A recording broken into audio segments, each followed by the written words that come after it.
Ya, halo, ketemu lagi dengan Cryptoverse Republic. Video kali ini kita akan mencoba membahas tentang inflasi dan juga deflasi. Jadi dalam dunia kripto juga ada inflasi, juga ada deflasi. Cuman antara dunia kripto dan dunia ekonomi di negara kita itu sedikit berbeda, walaupun sebetulnya secara teoritis ya sama saja. Dalam dunia nyata, dunia ekonomi kita disebut inflasi kalau harga-harga barang dan jasa naik. Tiba-tiba apa-apa mahal, ini mahal, itu mahal, semua serba mahal. Itu yang disebut inflasi. Sebaliknya, deflasi ketika harga barang turun disebut deflasi. Nah, penyebabnya apa? Ini yang mungkin sedikit mulai agak rumit kalau dari sisi ekonomi. Oke, itu adalah ekonomi. Sekarang kalau di kripto disebut inflasi ketika jumlah token atau koin itu bertambah banyak di pasaran, itu disebut sebagai inflasi. Sebetulnya sama kan? Inflasi terjadi ketika uang rupiah kita beredar cukup banyak karena duitnya banyak. Orang pada beli barang dan jasa, maka harganya naik. Jumlah duitnya banyak yang beredar, sementara barangnya sedikit karena banyak orang pada membeli, maka dia harga naik. Kalau di kripto, ketika pasokan tokennya atau koinnya bertambah, itu sudah disebut inflasi.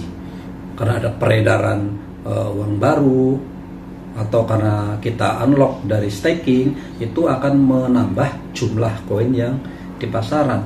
Biasanya karena koinnya banyak, harga akan turun. Karena harusnya koin ditambah, permintaan juga harus nambah, itu akan stabil. Tapi ketika koin beredar banyak, dicetak lagi, kemudian permintaannya tetap, ya dia akan secara nilai dia akan turun. Contoh misalnya di Bitcoin. Di Bitcoin itu ada metode halving per 4 tahun sekali. Sebetulnya koin itu kan tetap diam saja gitu ya. Total memang 21 juta, tapi kan belum 21 juta, baru 19 juta sekian. Nah, penambang itu mencetak koin baru per 10 menit. Jadi yang menambang Bitcoin akan dapat koin baru. Koin baru ya, koin betul-betul yang tadinya nggak ada di pasar, digali baratnya gitu, pakai mesin, pakai komputer, dia akan keluar sebuah koin baru. Nah, koin baru ini yang tadinya 19 juta ditambahkanlah ke pasar. Nah, itu sebetulnya menambah inflasi si Bitcoin. Bitcoin ini bertambah tiap 10 menit. Nah, ada metode halving di Bitcoin per 4 tahun sekali, halvingnya diparoh.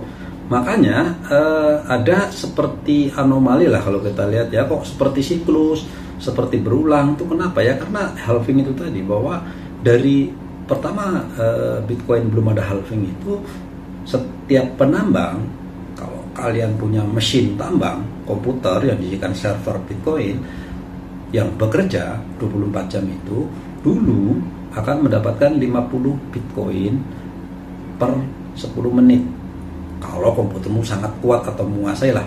Intinya adalah dalam dunia jaringan Bitcoin akan lahir 50 koin baru, koin BTC yang baru masuk ke pasaran yang tadinya belum ada.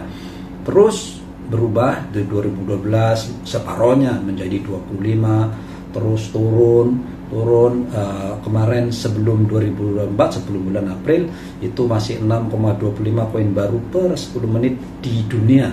Sekarang tinggal 3,3 satu. Artinya per 10 menit ada Bitcoin baru yang tadinya nggak ada jadi ada.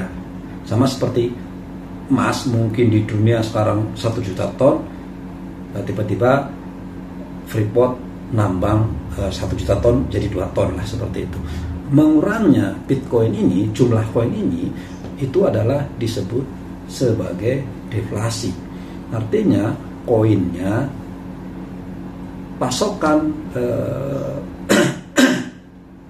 artinya pasokan Bitcoinnya itu berkurang.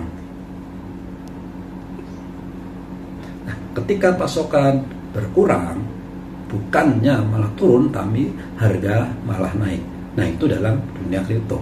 Tentu terbalik ya dengan dunia ekonomi kita gitu. Ketika uangnya banyak dipakai buat belanja, kemudian harga barang pada naik karena pada berebut, semua orang punya duit. Ketika deflasi, uang itu tidak banyak di masyarakat, dipegang masyarakat, mungkin karena berbagai hal, maka orang tidak mau belanja dan pada akhirnya harga barang menjadi lebih murah daripada tidak laku. Nah, sekarang mana yang lebih baik?